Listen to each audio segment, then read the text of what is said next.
Welcome to Silverstone, where we're about to enjoy a double dose of top-class racing action.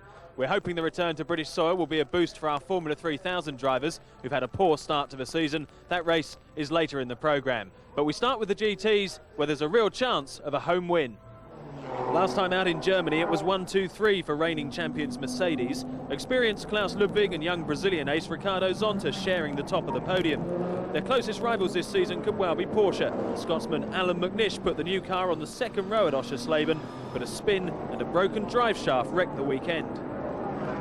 Well, here at Silverstone, Alan gets another chance, and it's pole position this time. Alan, good for you? Yes, it was. Obviously, to be at your home race and to get the pole position is important. Muller got it in Germany and McNish at Silverstone. What about the side of a track you're on? I think they've swapped you over from the normal side for pole. Yeah, it's not ideal. I thought until about 30 minutes ago I'd be on the inside. However, it really does, it just basically depends how we get the power down and how the panos of David Brabham gets the power down. It's going to be quite tight into the first corner though.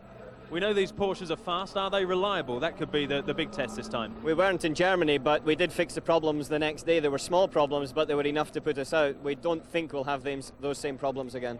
Okay, good luck, Alan. Let's find out how the rest of the cars qualified now from Simon Taylor.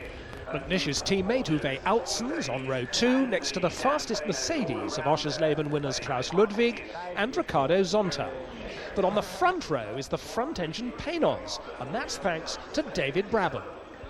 What chance of nipping ahead of that Porsche on the first corner? Very difficult, but I'll certainly be trying. But, you know, we're not going to win the race going into the first corner first and cause us some danger. So, you know, if Alan's in front, then, you know, he'll be in front, and then we'll see what happens. You know, we've got quite a long time for the race to settle down and get a result at the end. I'm confident we can get on the podium if everything runs correctly. Nice for you today to have your dad here too. So Jack, it's good to see that name Brabham on the front row at Silverstone again. Yep, it is actually. It's a favourite spot for Silverstone. Has been for many years.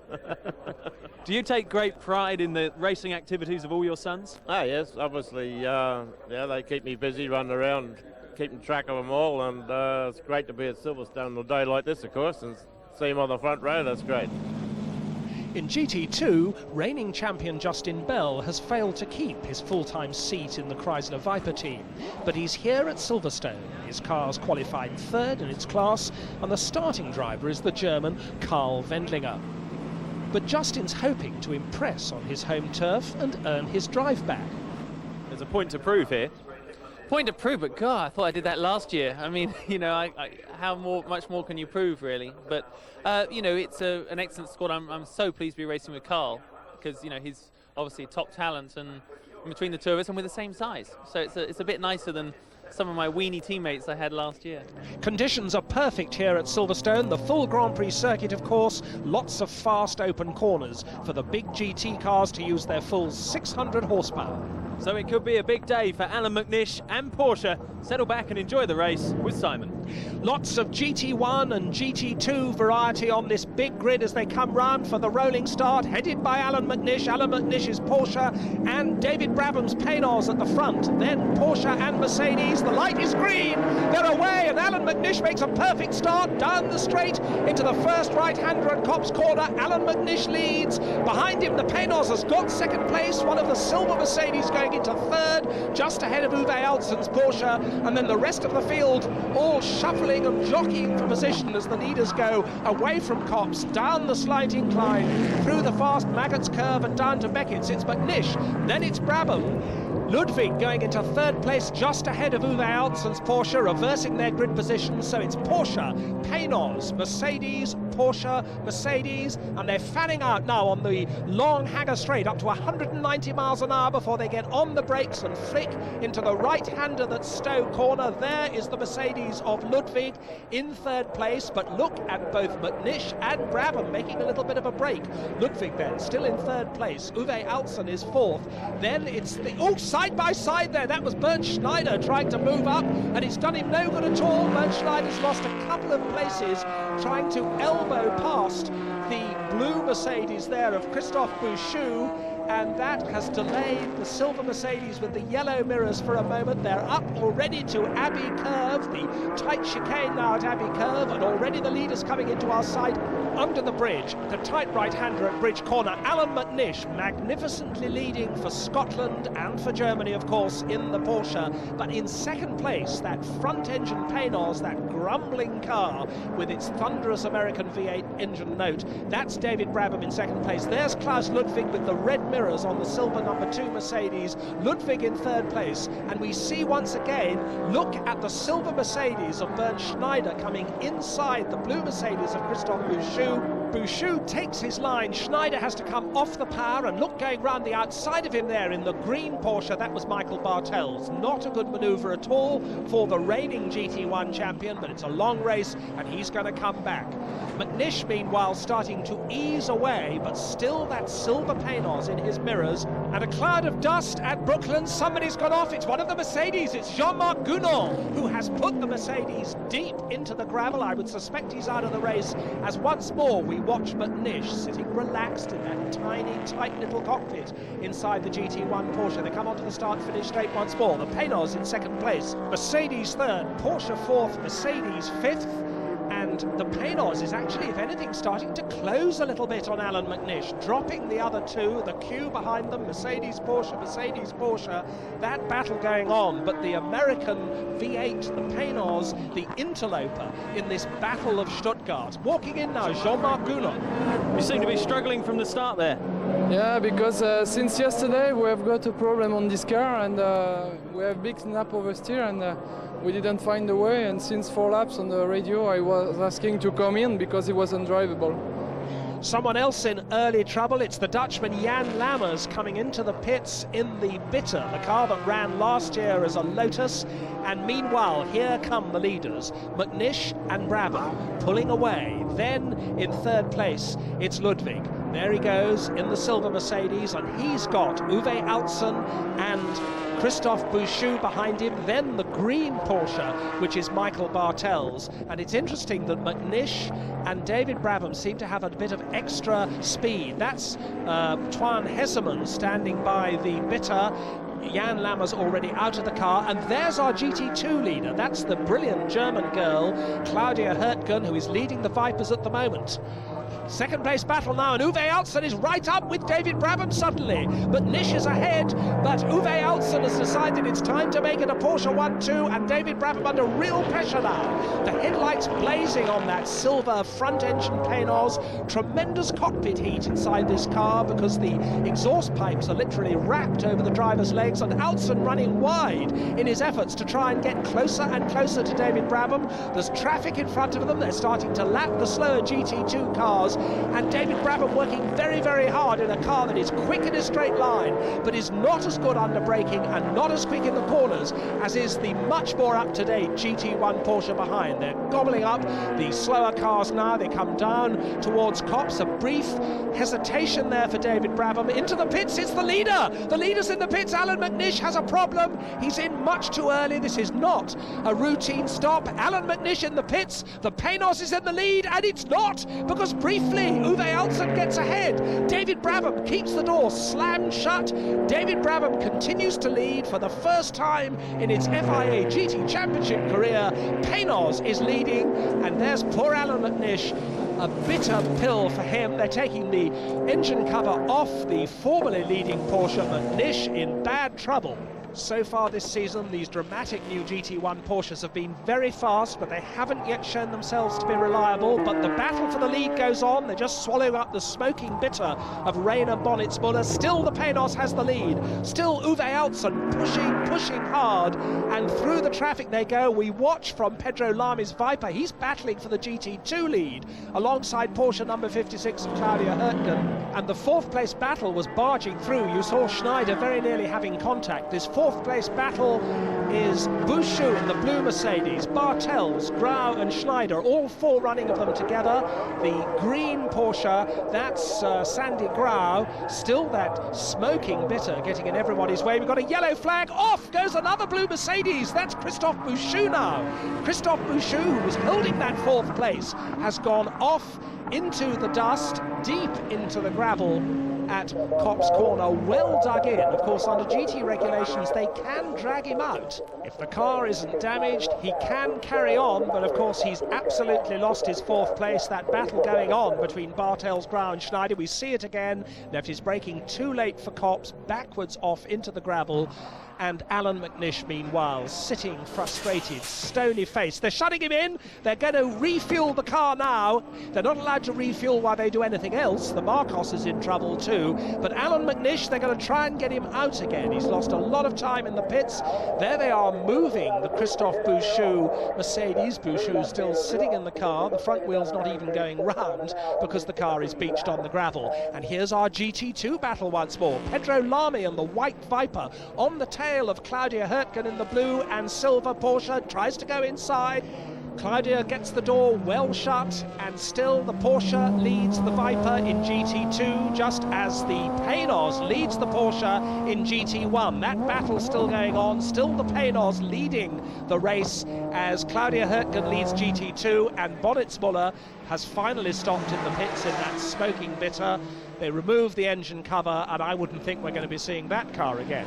Alan McNish, meanwhile, is out on the circuit. He's going very slowly. He's smoking, in fact. The left-hand cylinder bank of that flat 6 turbocharged engine in the back of the Porsche is smoking badly. Alan McNish going very slowly indeed, looking at his mirrors to make sure he doesn't keep anybody. Oh, and he almost slides the car. I think that engine is locking up. Perhaps it's putting oil on the rear tyres, and Alan McNish's race is surely now run.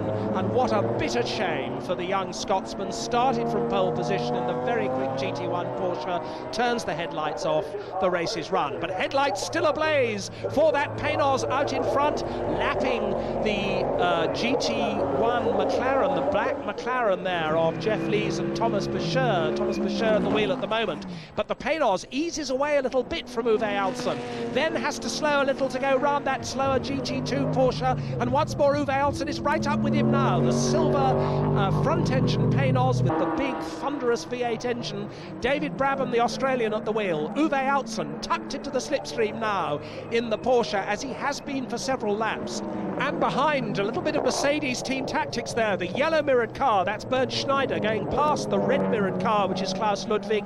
They lap Thomas Boucher's McLaren as they do so. So now Schneider is third, the reigning champion up into third place. Paynos 1, Porsche 2, Mercedes 3, Mercedes 4, and there is Bernd Schneider up after a comparatively gentle start for him, up into third place. And now I think we're going to be able to see whether he can wind in this lead battle.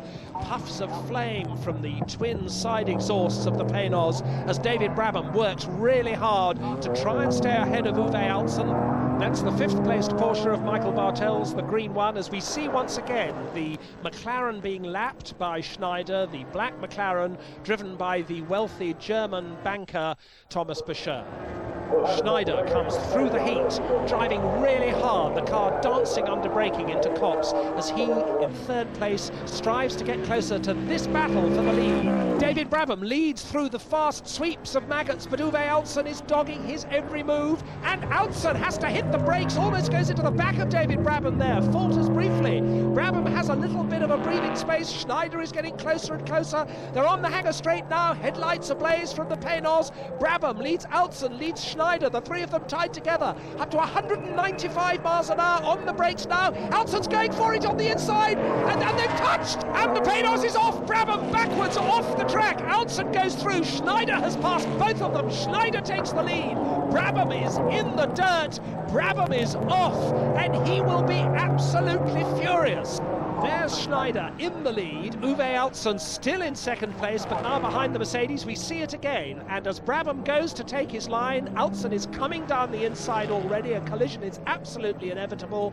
It spins the Paynos round. On the brakes goes Alsen, just misses the front of the spinning Paynos, and as the Paynos goes off, we see it once more. So the Porsche is able to sneak in on the inside, but his brakes are on so hard that Schneider is able to take the lead once more. Mercedes 1, Brabham now. There he is, the man with the yellow mirrors. He's come all the way up from 8th place to lead the British Empire Trophy, but that Porsche is still fighting. Uwe Altsson wants the lead, and having had that drama with David Brabham, he still finds himself in 2nd place, but this time he's got a V12 Mercedes to try to overtake. Schneider in the lead, and they're pulling the Paynos out. David Brabham still sitting, fuming no doubt, in the cockpit, but the Paynos is dragged out, and remember, he is allowed to restart. There's an awful lot of gravel on the car, but I would think that David Brabham will bring that car round to the pits. Yes, Eric Bernard, his co-driver, is being got ready in the Dams pit.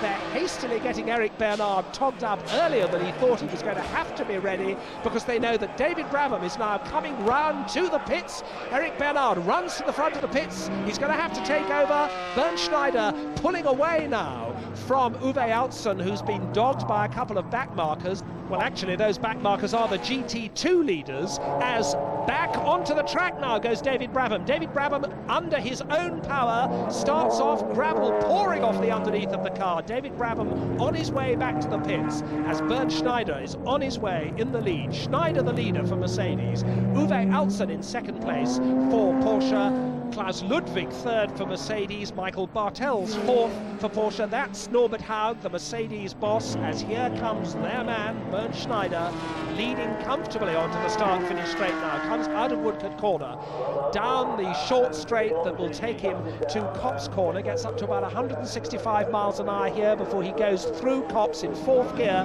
at 143, and here is the Paynos. The Paynos into the pits now, and they're going to change the tyres. They're going to try and see that all the gravel is out, and I would think that Eric Bernard will certainly take over. Yes, David Brabham getting out of the left-hand drive car.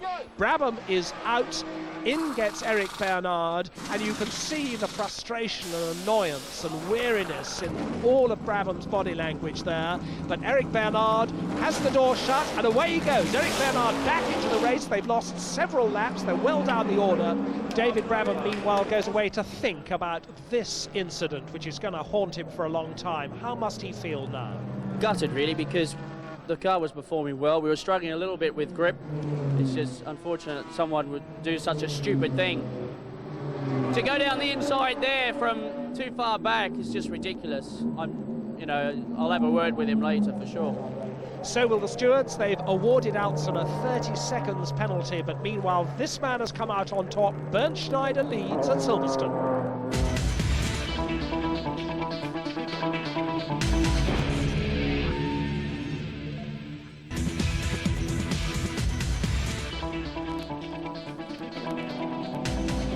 Bernd Schneider still leads the British Empire Trophy here at Silverstone. The early leader, Alan McNish, out. The Paynos of David Brabham spun out of the race, but restarted and running well down. This little car, the Porsche 911 of Claudia Hürtgen, now driven by co-driver Stefan Otelli, leading this car in GT2.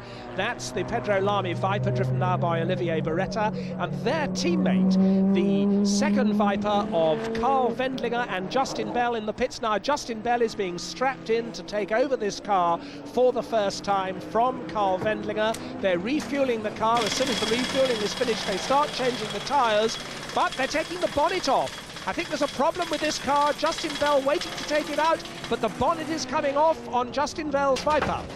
And in now comes the Klaus Ludwig Mercedes, running in 3rd place.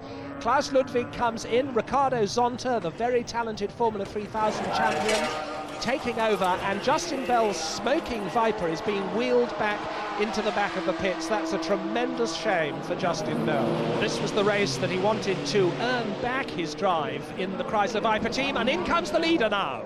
The leader, Bernd Schneider, brings the number 1 Mercedes in, and his Australian driver, Mark Webber, ready. Schneider gets his long, lanky frame out with his seat. In gets Mark Webber. Lots of activity in the pits at the moment. That's Bartels in the 4th placed Porsche being refueled. Driver change there, handing over to Armin Hahner, his co-driver. And now here's Uwe Altsson. Now he's going to serve a 30 seconds penalty before they can start working on the car or change the drivers. 30 seconds that car must remain, and that's the penalty the stewards have given him for his involvement in the David Brabham incident. They're timing off his 30 seconds as they're goes Ricardo Zonta in the Mercedes with the red mirror. Zonta back in the race in 5th place at the moment. Off at Stowe is the Mustang of Rob Shirl and David Warnock. The car deep in the gravel, the driver out, no great damage done, but his race is clearly run. He just went, in fact we're seeing it again, straight on at Stowe. Meanwhile, the Uwe Altsen Porsche back in the race with Jörg Müller at the wheel. Now let's hear Uwe Altsen's version of that controversial incident with David Brabham. Hans was maybe 1 second slower per lap, and I think it's absolutely fair for me and push minimum 10 laps behind him. Right, left, and he saw me in the mirrors. And it was no place for me. He goes into the corner, and then the accident. Well, the stewards decided he should serve that 30 seconds penalty. Here is Mark Webber lapping Jeff Lees in the black McLaren. In fact, Lees bringing that car into the pits now as Mark Webber goes on his way. Jeff Lees in 6th place. Jörg Müller in the Uwe Altsen Porsche going well now in 2nd place despite that 30 seconds penalty during their pit stop. In 3rd and 4th places, the 2 Zack-Speed Porsches driven now by Harner and Schelt. Jeff Lees coming into the pits. Look, he's got a cracked windscreen. But let's hear from a very disappointed Alan McNish. I lost power just before I came into the pit stop, and it seemed that one of the turbos went down. We thought we had cured it, but went back out and it hadn't cured it, and then the engine stopped completely for some reason. But certainly this is a new problem because we have never had really engine problems prior to this weekend. Rotten luck for McNish, but there are still Porsches in 2nd, 3rd and 4th places. The place that matters, this car, the Mercedes, driven now by Mark Webber. The Andreas Schelt, Sandy Grau, Zack-Speed Porsche leaves the pits, and we watch once more as Mark Webber takes the V12 Mercedes, maybe the last race for this big V12 Mercedes, because they're replacing it with a lighter but probably just as powerful V8 car for future rounds of the FIA GT Championship. So lest the Porsches should become reliable, Mercedes are looking for more speed still.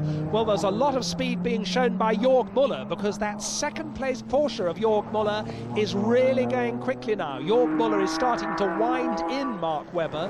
Jörg Müller very much the hot shoe, the young Formula 3000 expert, and Jörg Müller going very fast indeed and closing the gap now on this leading Mercedes. Bernd Schneider watching in the pits, Mark Webber working in the cockpit as the Webber car comes through the tight final corner, the double right-hander at Luffield, and out of the Woodcote area and onto the start-finish straight goes Mark Webber. But Jörg Müller currently running about 12 seconds behind and closing that gap. Jörg Müller in 2nd place in the Uwe Altsen Porsche, and still Porsche's 3rd and 4th. Now, I would imagine that Mark Webber will hand that car over to Bernd Schneider for the final stint. I would also guess, looking at the way the Porsche strategy seems to be working, that the very rapid Jörg Müller will remain on board in the number 8 Porsche in 2nd place. He'll have to make another stop for fuel and possibly for tyres, so one more stop expected for both this car in 2nd place